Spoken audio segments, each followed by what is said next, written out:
African American Legends highlights the accomplishments of blacks in areas as varied as politics, sports, aviation, business, human resources, and education. We will explore how African Americans have succeeded in areas where they had been previously excluded because of segregation, racism, and lack of opportunity. I'm your host, Dr. Roscoe C. Brown, Jr., and joining me on today's program is Dr. Megan McLaughlin, President of the Federation of Protestant Welfare Agencies. Megan, glad to have you with us on African American Legends. Good to be here. You are a legend in your own right, dealing with all these social... I'm too young to be that, Roscoe. Everybody's a legend in their own mind. Let me begin the discussion about welfare reform, which is what we want to talk about.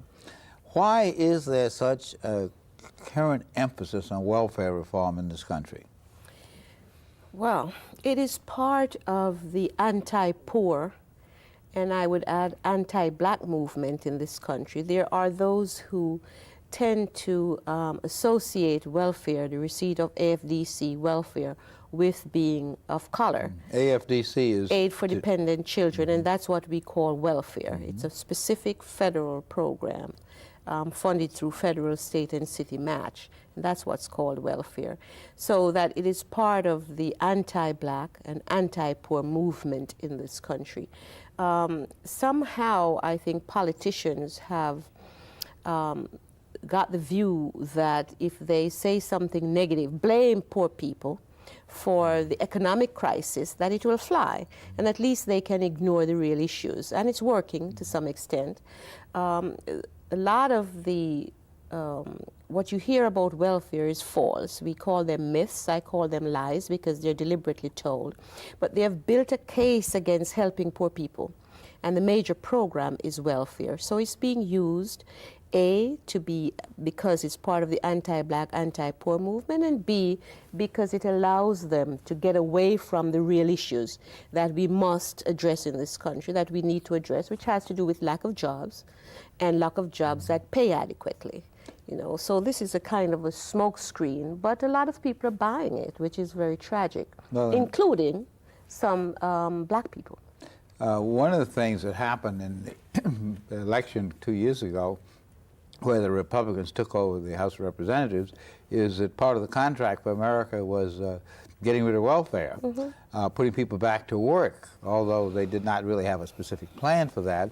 And then, of course, President Clinton himself talked about reforming welfare as we know it, which gets into some of those myths about welfare mothers in particular being lazy, men are on welfare, hiding behind the women and not doing any work or not even seeking to have work, most of which is absolutely untrue. But there probably are some things in public assistance welfare as we know it that could be changed for the positive. What would some of those things be?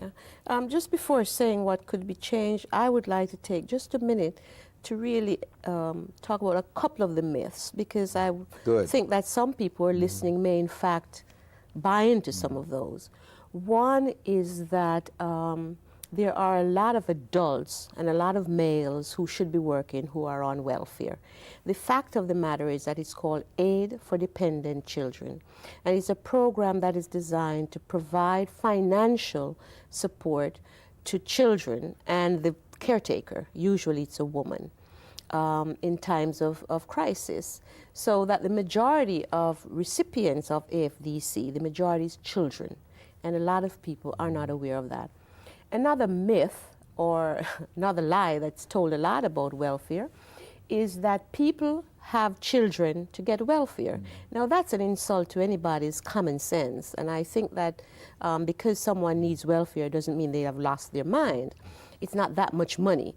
The facts are that the family size of people who have had to use welfare at one point or another is no different from the family size of those who have not used welfare. So people are not having children to get welfare. That's a myth. It's not true, and the data shows that. I've also heard that there are more whites on welfare than they are blacks and Latinos. Sure.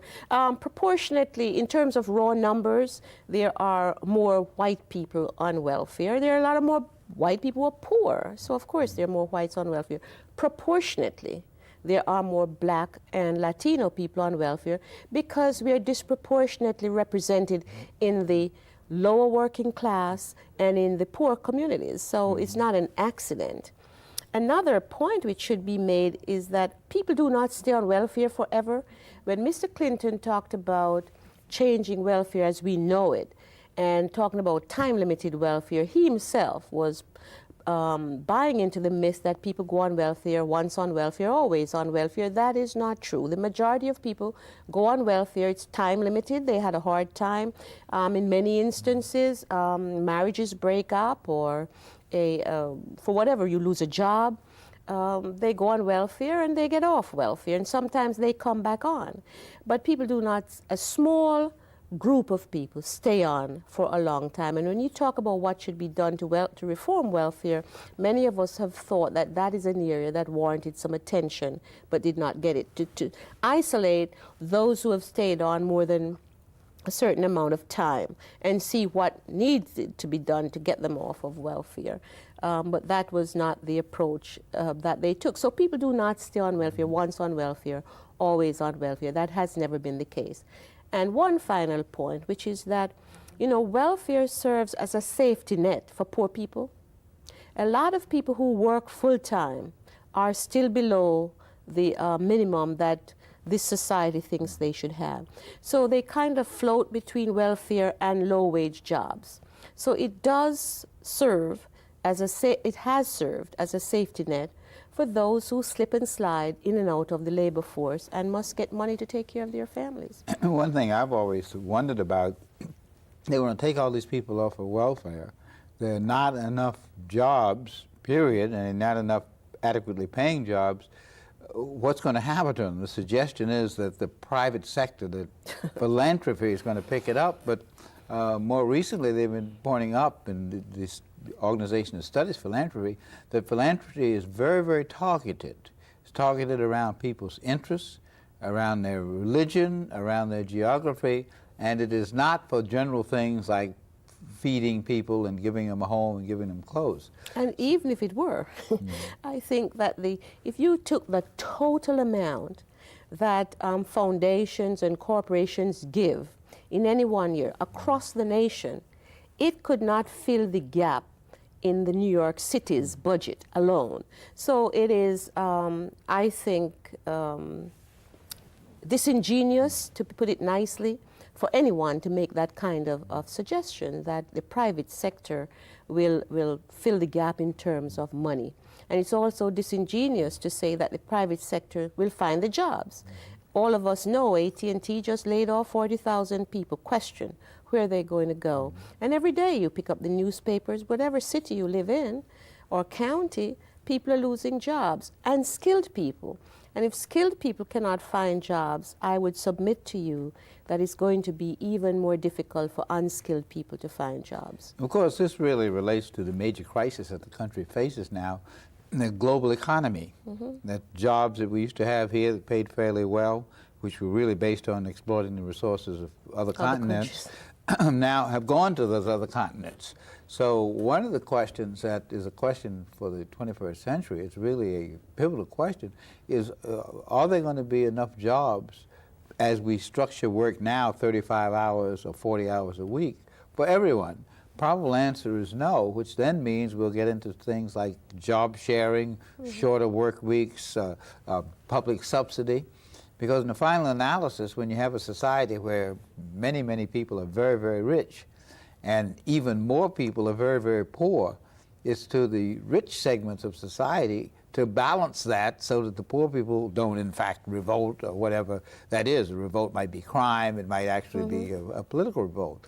So there is that question. But still, we do talk about job training to upgrade skills. And one of the allegations is that a lot of these jobs have left the country because we don't have adequate number of skilled workers. I'm not so sure about that because many of the countries they go to are countries where the literacy level is lower and the like. I think what they're really saying is that you can exploit the workers in these other countries more than here. But that notwithstanding, there are certainly jobs here where improved training would make people either able to hold them, to have a better salary, or even to obtain them. So what about job training programs? What can be done to make them more effective? Well, you know, I think when we talk about job training, the basis for good job training is good education, and I know that's one of your pet peeves. And what we see happening is that we're slipping down a slippery slope in terms of how we prepare our young people, our children, in terms of basic education skills. So that's to be taken account of as we talk about job preparation, because frankly, to teach people skills these days, they must learn to read, write, think, conceptualize. And these are not the days when you can only use your two hands and get away with it. You have to think as well, and you must read and learn computers and so on. So that's not available for our children. As you talk about, is related to welfare too, because these are the children who are trapped in the worst schools in our country, the very worst schools. And their parents came out of these horrible schools. Let me ask the question. Why are these schools, I think I know the answer, but I want your reaction. Why are they the worst schools? Is it because, as some of the advocates say, the critics say, that we don't push our children hard enough, or are there other reasons? Well, you know, the infrastructure of cities is really deteriorating because they're old. Cities are cities, and they are the oldest parts of our communities. Suburban communities are newly developed communities. They have the newer infrastructure. We have not invested in infrastructure in general, and certainly we have not invested in schools in our inner cities. It's not just New York, it's Chicago, it's all these major cities. So the infrastructure, including housing, is old, and we haven't even beefed them up very well. So in the first instance, our kids are going to these prison-like structures that are no longer viewed to be the ways to construct schools. You know, we prepare them for these prisons later on, but because they're used to those kind of windowless, horrible buildings and schoolyards without trees. But that's where we send them without books. And I think it's the neglect of cities is reflected in our neglect of schools. There's no urban policy. And for a long time, I think America has somehow wished that the urban communities would disappear because, again, there's an analogy between urban and people of color.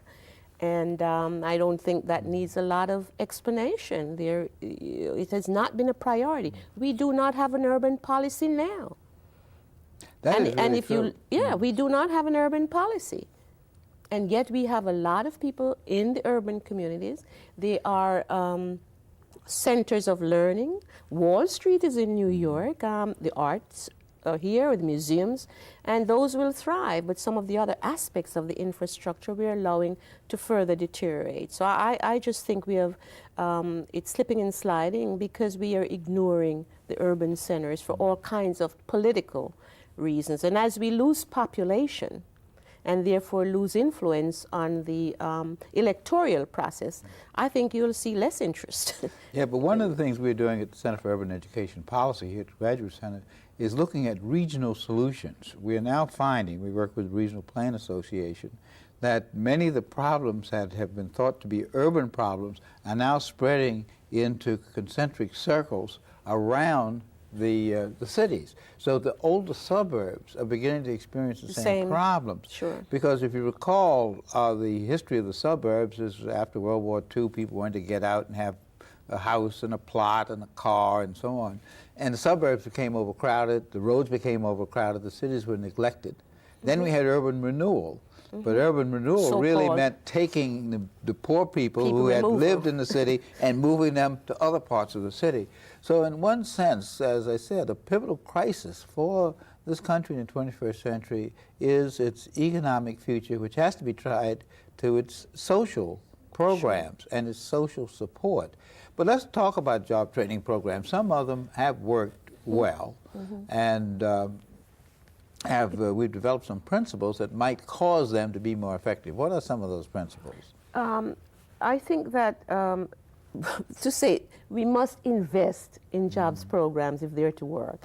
And one principle is that the training should lead to jobs. Exactly. If people see the training leading to jobs that pay, somehow there is that transition.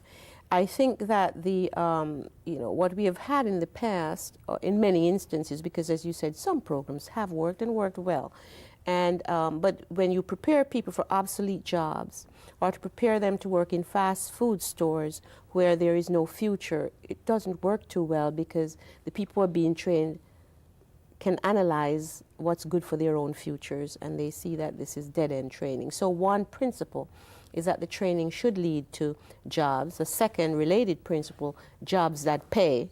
And again, I'd go back to the fact that people have to be prepared for this training.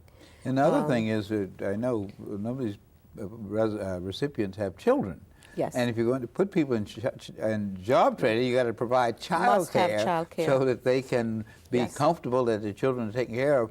And the children actually can benefit too. There are some programs in City University, one we started at Bronx Community College, the Family College. Yes. Where as the welfare recipients go to college in order to gain some skills to get a job, their children go to a school right on the campus of the college. There is now the view that if you're on welfare, you should not be entitled to go into college. In fact, the Pataki proposal includes a provision which would, at this point, children in foster care who are over will get assistance if they're in college. If they'll get assistance up to 21 if they go to college. It's going to be removed.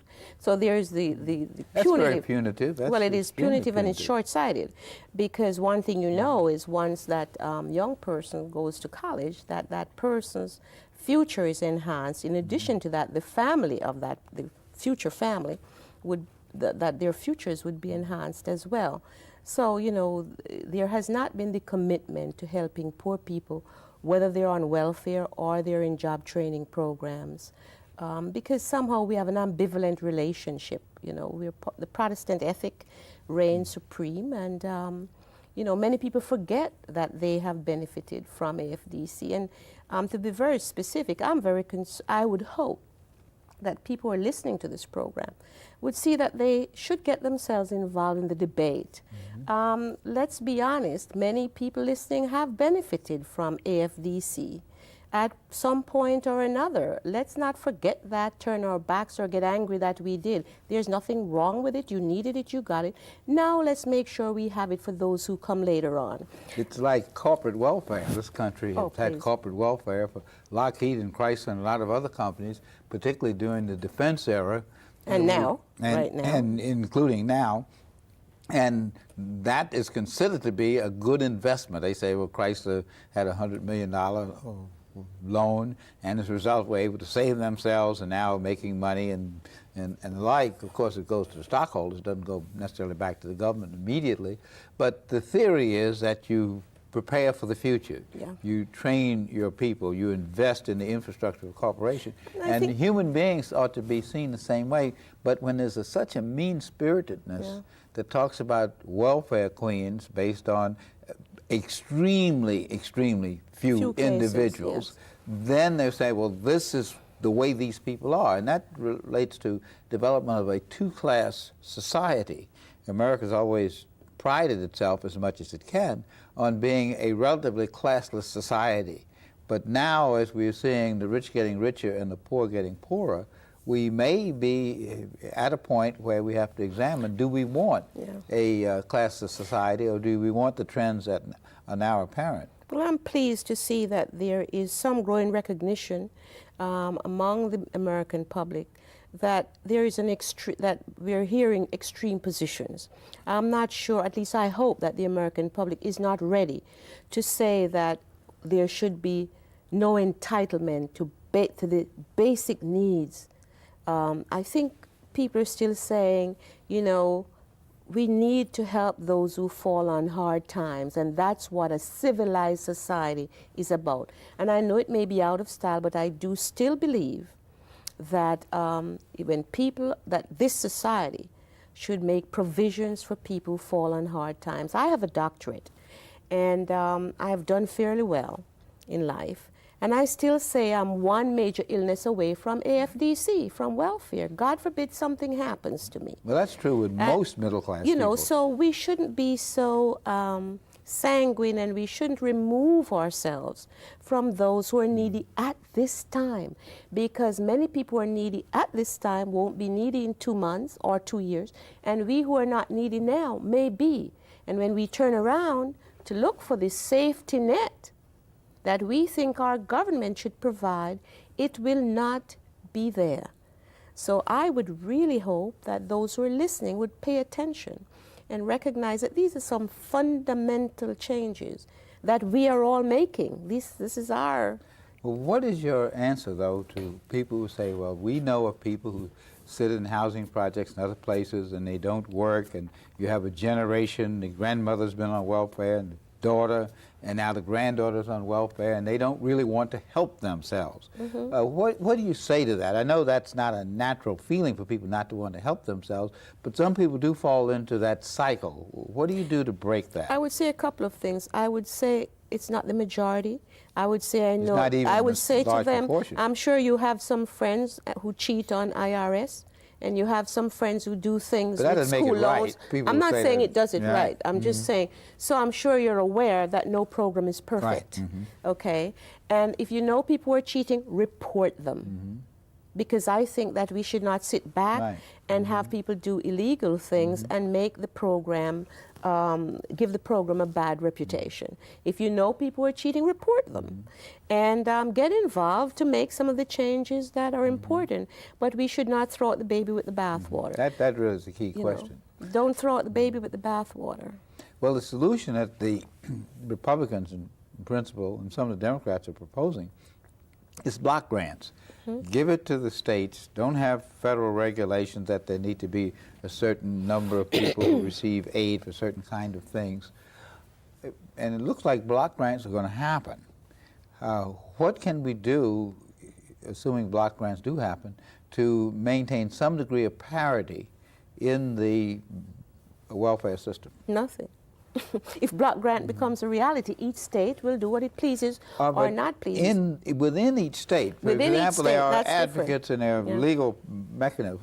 What about that? But before we even, I would hope that we're still going to continue fighting the concept of block grant, because many people do not understand what it means. It means that the federal government will be saying, we are removing ourselves, we are really no longer responsible for providing this basic minimum for the American people. So one state could have a level here, and another state could have a level here. And the federal government is saying, hands off. The other thing they're saying is, we're not going to monitor what states do. So not only are we not accepting the responsibility, we will not monitor, we will not regulate. So anybody, any state could do whatever it pleases. And what we are to watch too is that some states will then block grant it to the cities and localities. So it's going all the way down to the level of government with least resources and the least ability to really help people in great need. And I think we have to get involved on city, state, and national levels with respect to this particular debate. If we make an analogy, let's say to food, to you know, we want to know that if we get milk or if we get beef or chicken, that someone has looked at it. You know, there should be some common national standards for that to make us feel safe. I'd like to know, if I leave New York to go to Washington, D.C. or Montana, that there is, I can be assured that there is some common level. I'd like to feel the same way about social programs, and I think people can understand the importance of keeping the federal government involved, both because they have the money and the authority, and also because they can help us with a common national standard. But isn't there inequity even today in the present system between states? The suggestion is people come to New York because we have a better policy. We give more on top of what the feds give. How do we deal with that question? Well, we would, I think that if states are able to add to the basic minimum that the federal government, that's good, because we get that because people get involved on a state level to push to increase the standard of the grant, the level of grant. The fact is that there are states in which you pay more to live and others where you pay less. So If the state ups the basic minimum, I think that's a good thing, to keep it in line with the realities of the cost of living in each state. You know, New York City is an expensive place to live. We live here, we know that. And there are other places that are very expensive to live. And there is no state that is providing up to the poverty level at this point. So, you know, people are not living high on the hog. I think that's a key point as we come to close the program. I think it's very important to recognize after all of this discussion that people on public assistance are not living high on the hog, and it's the exceptions that the press and others tend to pick up. And it's because of advocates like you that the public at large will know more about this, and hopefully we'll continue a welfare system that is humane and gives people a certain amount of self-respect. And those who are listening, pick up the phone, make some calls, and say we want to help people in need. Okay, on today's African American Legends, we've been talking with Dr. Megan McLaughlin, President of the Federation of Protestant Welfare Agencies, and we've gotten a good insight into the needs to continue a fair and equitable welfare system in this country. Thanks for being with us, Megan. Thanks for having me.